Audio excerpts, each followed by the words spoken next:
7th of October, Rabbi Levitt, Gemora. Then we go to step 2.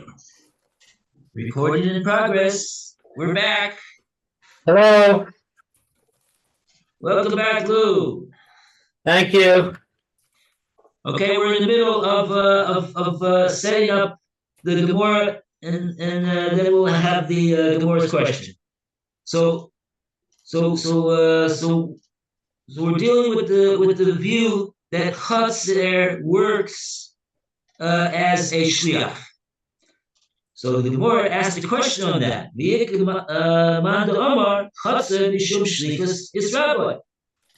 Is there such a thing as a Chaser acting as a shliach? And like that, that's why the get will work or not work based upon whether it's a shliach. We have a brisa Gemora brings that says that not only if you find the stolen item in the actual hand of the ganav, but even if you find it in his chaser, he'll also have to be responsible. He'll also have to pay kefil for being a ganav. And the Gemora asks on this, if you thought that the reason why a chaser will acquire for the ganav is because the chaser is working as a shliach, an agent of the ganav, so that says the Gemora that can't be, because we have a principle that says ein shliach l'dvar aveira.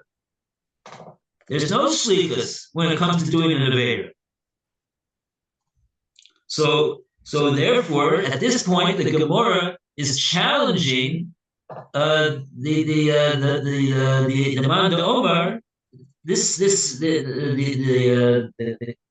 suggestion that chaser can work mitam shlichus. It cannot work mitam shlichus, because otherwise, how do we explain that the ganav is liable?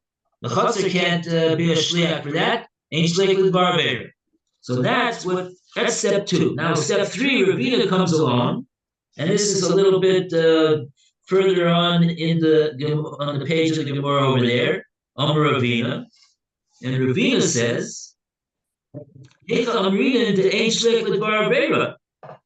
where is it actually, though, that we say this principle that there's no shliach when it comes to doing an aveira? That's only heicha the shliach bar chiyuvahu. That's only where the one that's being sent to do the aveira is a person who is a bar chiyuva. A person is he would be chayiv for geneva. He's chayiv, meaning he's not allowed to do it, and he would be responsible also to pay the kefil if he did do it. So that's where we say ein shliach l'dvar aveira. Jew number 1 tells Jew number 2 to do geneva. Jew number 2 is going to be the one who's liable. His act is not imputed to the one who sent him to do it. But in the case of a chaser, the lav bar chiyuvahu, a chaser doesn't have any mitzvahs, and he has no mitzvah not to steal. He's not liable for thievery. He doesn't have to pay kefil. So in that case, the din would be the shlichus will work. The shlichus will work according to the view that the chaser works as a shliach. That principle of ein shliach l'dvar aveira won't be a obstacle in the way of the shlichus working over here, and therefore that's why the brisa says that the ganav will be chayav to pay, because his chaser acquired the animal when he led the animal into his chaser and locked the door behind it. Okay, so now we're just going to keep score. What we now have done is defended the Gemora's interpretation of the machlokes, that the one that says that it's not a good get to give the get into the chaser of the katana That's the one that holds. Oh, Phil is here. That's the one that holds that that Chatzar works mitam shlichus. And since there's no shlichus for katana, so it doesn't work. But otherwise, that is the rule of Chatzar. It works mitam shlichus, and that's what Ravina defended over here. Okay, so now we're up to. Let's read over from here. Now we're going to read in the Gemora inside. Welcome to Phil. He's on his way. Almost home, a little noisy here. When I get home, we'll try and hopefully won't be a problem. Yes, right. Okay, Bezrat Hashem. Okay, so now we like to call upon Roy to start and continue the reading of this Gemora in Bava Metzia. And we're starting from the words Ella mi'ata.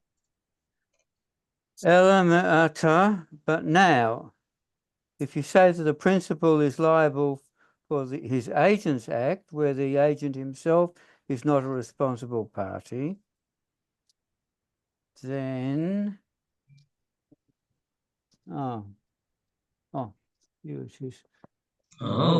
needed this. Where are you reading, Roy? I'm reading from 10b2 on the right-hand side. Thank you. The last paragraph. The Gemara objects.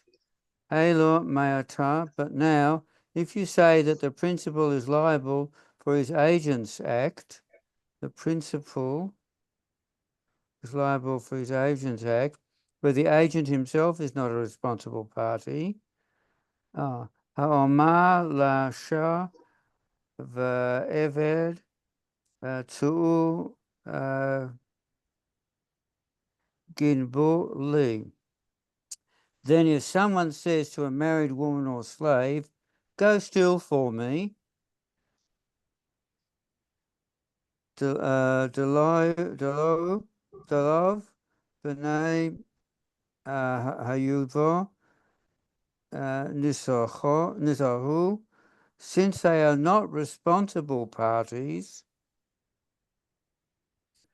We said that we said that what that means is that even though they have a prohibition not to steal, but the Mishnah in Bava Kama says they, technically speaking, they won't be liable to pay for the Geneva, and we left the reason unexplained.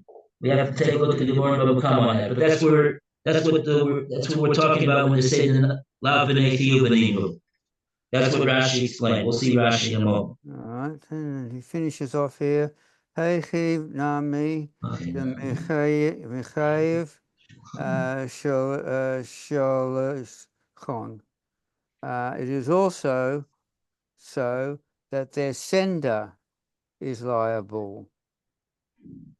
So if the woman or slave is not responsible, then their sender is liable, the one who sent them. Okay, so on the face of it, the Gemara is asking a kasha on what Ravina just said.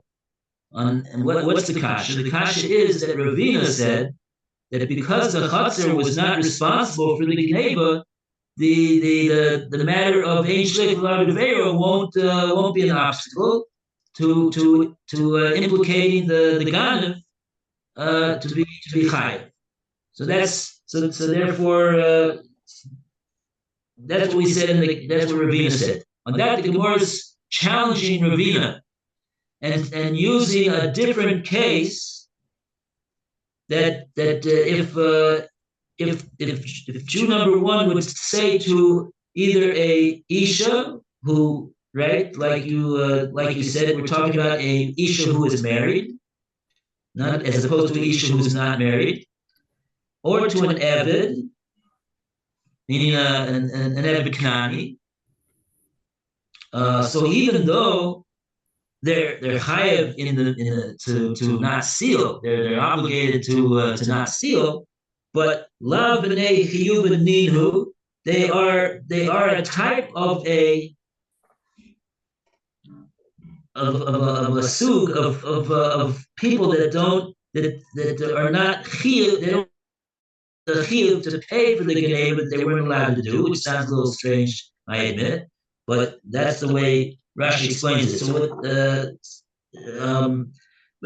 So in other words, we're comparing them to the chatzer, and if what you're saying, Ravina, is that will successfully allow us to get around this problem of ein shliach l'bar avera and make the ganav chayiv. So if so, then in this case too, the sender, the one that sent the isha or the eved, they should be the ones to be chayiv to pay for the geneva, because according to you, Ravina, the shlichus is working because they're not bar chiyuva in regard to the payments.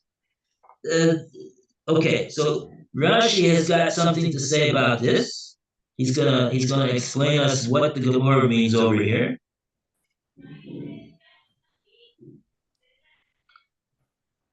So Lou, would you like to start to read? Me too. I don't know where you are. Where are you? We're gonna read from Lav b'nei chiyuv ninhu. Rashi Dibur Master Lav b'nei chiyuv ninhu. Right across from where it says Amar Ravina, and a little bit down from where the Tosfos Dibur Master Isha is. Okay, I think we read this though, but I'll read it again. Love, he's not a b'nei chiyuv. He is l'shalem, to pay. Katatan, like it was taught. Haim shechevlu bachirim, the people who wound others are paturim. Yeah, like the Mishnah in Bava Kama, Pei Zion, Rashi means when he says Haim, he's referring to the category of people like an Eved or a Isha who's married, that if they would do damage, they would be putter on the payment. That's what it says over there in the Mishnah. So that's Rashi's explanation of why it is that we're calling it that they're not a bar chiyuva. So it's not exactly the same type of not bar chiyuva as a chatzer. A chatzer doesn't have any mitzvahs altogether. Chatzer is not slav bar chiyuva. He's not. You don't command a chatzer not to do gezel, but you do command a isha or an eved not to do gezel. But they're not a bar chiyuva in the sense that they're not responsible for the payment, for the gezel that was us for them to do. So they got the more, and so if you're right, Ravina, so the same result should accrue in this case also, that we should say that the Hakanami the Mechayev Sholchan.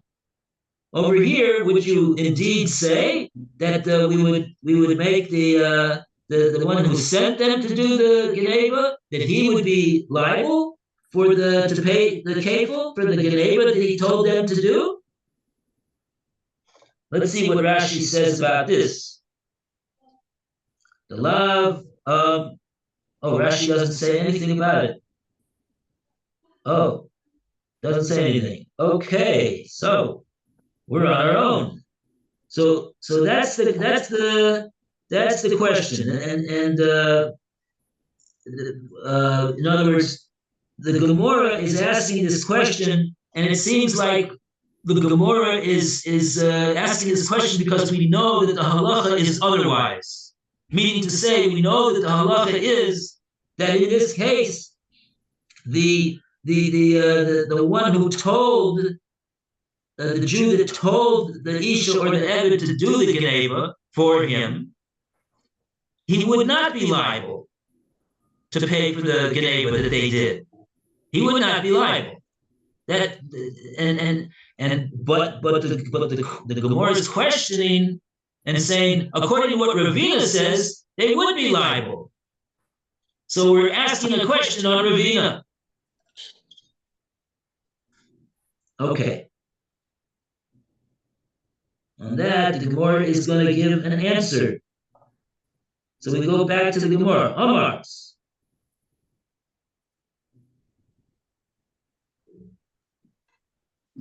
And we go to Lou to continue the reading.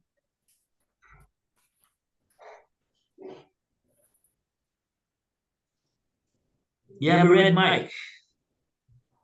Sorry. Amart, you can say, Isha ve'eved b'nei chiyuva ninahu. A woman and a slave are responsible parties. Bahashta misa le lehu l'shalume. But now they do not have to pay. They do not have money to pay. Tisnan, as we learned in the Mishnah, Nis Garsha Ha'isha Nish Tach Reir Ha'eved. Became divorced, and the slave was freed. Chayavin l'shalem. They are liable to pay.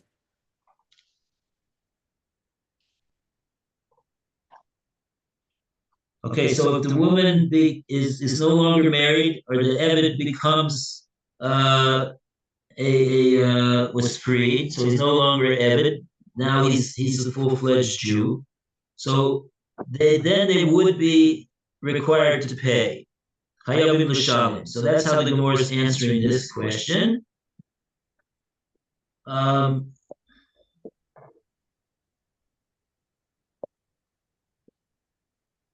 Even though it's interesting, because even though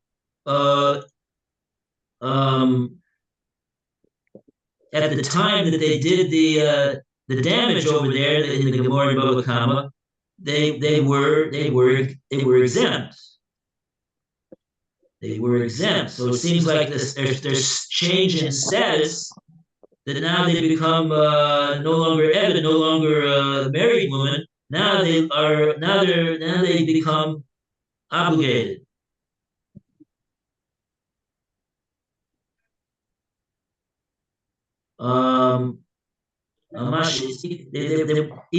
Right, and therefore what? And therefore the one that sent them to steal will be exempt. He's not liable because they're now equal to him. And since we do say Ein Shliach L'Dvar Aveira, and since they are a bar chiyuva completely now, both in terms of it's usher for them to steal, and it's also liable. They're responsible to pay for if they do steal. So they're equal to the sender. So now the principle of Ein Shliach L'Dvar Aveira means that we will say that they themselves will be liable to pay, but not the sender. Okay, and with that, we've defended Ravina without Rashi to help us explain any further than that. Okay. And we still don't know exactly why it was that they were putter. That's the Mishnah in Bava Kama.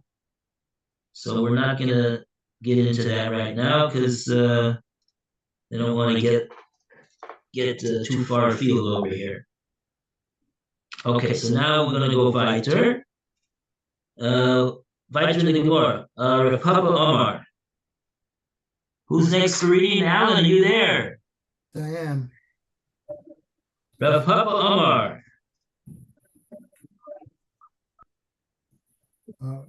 Rav Samor Omar. Rav Sama says, Ein Hechor Amarinor Ein Shor Bar Where do we say that there can be no agent for an act of transgression? Hechor Di Amoe Indeed, the E more I more A low or B, where the agent can exercise a choice. If he wishes, he can execute his commission, and if he wishes, he doesn't have to execute his commission. More Hotzer, Dival, Karachim, more, but a courtyard in which something is placed without the courtyard consent, be who sender, the owner is liable.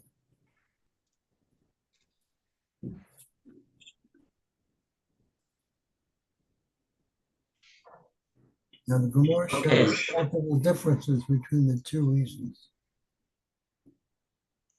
Okay, so Rav Sama says that this is a second reason. Ravina gave one reason why the Brisa doesn't present any difficulties to say that Chatzer could be a shliach.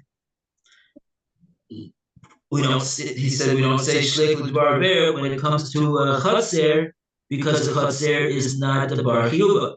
Now Rav Sama is saying a second reason how we could explain it. And so we'll still be able to say that a Chatzer works bitam shlichus. What's the reason? Because when do we say this principle of shliach l'dvar avera, that there's no shlichus, is when the one that's being sent, take the e-boy of it, the e-boy law of it. If he's got the free will to decide to yes, do what the sender is telling him to do the avera, or he has the free will to decide to not listen to the sender who's sending him to do an avera. That's where the principle of shliach l'dvar avera applies. But when it comes to a chatzer, the Baal Korche, Mosif Mechayev Sholcho. Chatzer doesn't have a choice. The Ganav, in the case of the Brisa over there, he used the Chatzer, and the Chatzer didn't have it. Didn't make a decision whether he wants to be a shliach to take in the animal into his Chatzer or not. The Chatzer doesn't have any mind to be able to decide such a thing. So in such a case, the whole principle of Eish L'Dvar Avera doesn't apply, and therefore we say that the shlichus works regardless, and therefore Mechayev Sholcho. Therefore, that's how we could implicate the sender. Okay, so that's the second reason, and there's no Rashi on. Oh, there is a two-word Rashi. The e-boy of it. 2 words of explanation on 3 words of Dibra Maskell.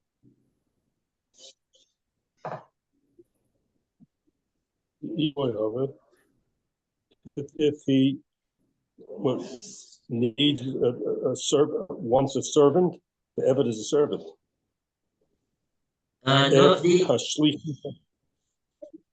We're talking about the agents. When does it work? When we say Ein Shliach L'Dvar Avera, when we're talking about a shliach, who we say about that shliach, the e-boy of it, that if he wants of it, he can do it. He could do what? Says Rashi. The shlichus, the Yeah. shliach for him. Yeah, Rashi's just filling in for us what would seem to be pretty easy to figure out, but Rashi is just filling in for us over here. If he wants, he could do the shlichus. If he wants, he could refuse it. That's when so basically, what are we talking about? We're talking about a person, as opposed to a chotzer. A chotzer doesn't have any ability to choose whether the chotzer wants to act as an agent or not. You just use the chotzer, and that's that. So, like that, the principle of ein shliach l'Avera is not applicable, and so therefore we say that the shliach, the shlichus, the agency does work in spite of the principle of ein shliach l'Dvar Avera when it comes to doing an Avera. So with that, he's explained the Brisa, and he's defended the Gemora's explanation of Reish Lakish that Reish Lakish holds that shliach works. That no, not Chatzer works mitam shlichus. That's why a Chatzer makes a kinyan, because he's your shliach. That's the way the Gemara wants to explain Reish Lakish, and we just defended it with a second reason. Okay, now the Gemara asks, "My benayu." The Gemara wants to know what is the practical difference in halacha whether you explain like Ravina or you explain like Rav Sama. And we go back to Roy to continue the reading. My Benyainahu. What's the practical difference is there between the two reasons? Eicha Benayahu Behain Dehama Le Yisrael So V'Kadesh Li Asher Garusha. There is a practical difference between them in the case where a Kohen instructed an ordinary Jew, go betroth for me a divorced woman. Oh, interesting. Okay. Nami Aish de Amar Le Shah. Or where a man instructed a woman, Akipi,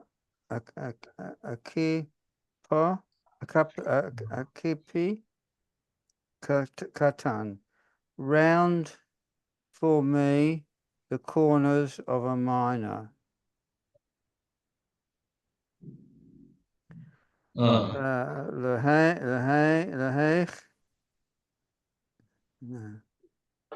Lehech Leshina de Ama Kol Hayakol de Ka'ai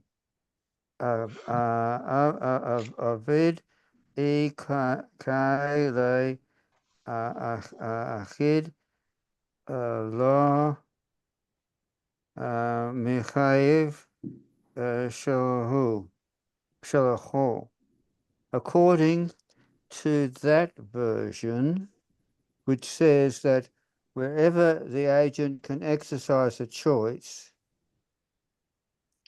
if he wishes, he can execute his commission, and if he wishes, he does not have to execute his commission. His sender is not liable. Nami, here also, in these two cases, the agent can exercise choice. Avid, Lo Avid. If he wishes, he can execute his commission, and if he wishes, he does not have to execute his commission. Li Machayev Sholachon. Therefore, in both cases, their sender is not liable. Reich Lishna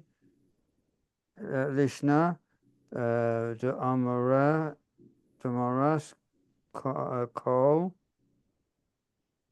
Hecho the Shalachai Shalach Lon Ba Hayavo Michayev Shalacho.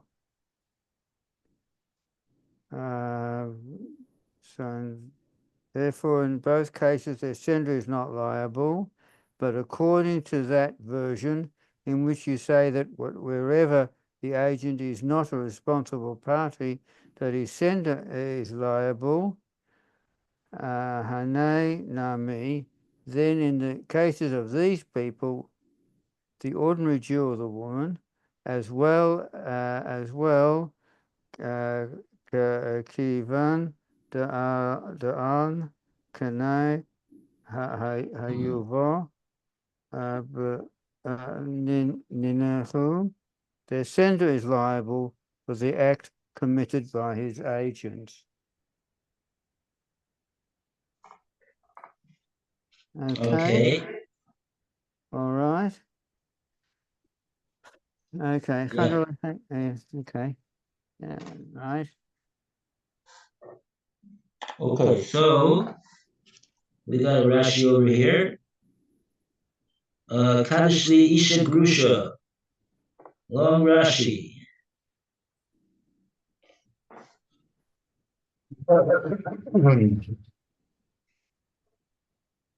I don't think we have time for a long Rashi, Rabbi. We only have 2 minutes. Okay. All right, so let's just recap what it is that the Gemora said over here. Gemora asks, what's the practical? That's What? not a long Rashi. That's only 3 words, that Rashi.